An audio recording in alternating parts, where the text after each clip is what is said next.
This is drawn from 2025 funds or 2024 funds na mga sobra-sobra binili natin para mabilis makatulong. And this will augment the capability of our patrollers or our units to deny the occurrence of focus crime, and especially to augment the capability of our tourist police nationwide. There are 10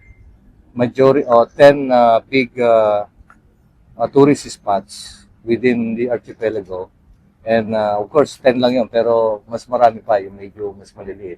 This will improve their capability in terms of visibility, response. Okay, and this will be a continuing one. Next, in the next 6 months, we'll be receiving or we'll be getting our additional mobility coming from the DILG. Pondo po ni, ni Secretary Junvic Remulla.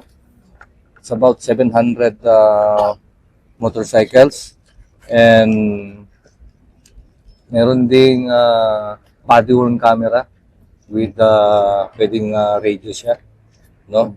Para magagamit yan sa emergency responses and visibility efforts, lalong-lalo na we must be ready dahil babahain tayo or dadami ang tawag sa 911. As of now, 60,000 per day ang tawag ng 911 that we are part of the responders in that 911 Unit 5.